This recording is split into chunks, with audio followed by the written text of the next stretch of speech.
में कर्नाटक हुकूमत ने जुमेरात को एक स्पेशल कंसेशन स्कीम का ऐलान किया है, जिसके तहत शहरी अपने पेंडिंग ट्रैफिक फाइन्स आधी रकम में अदा कर सकते हैं।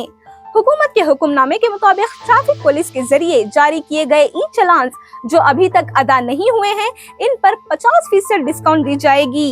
ये स्कीम 23 अगस्त से 12 सितंबर तक दस्तयाब रहेगी।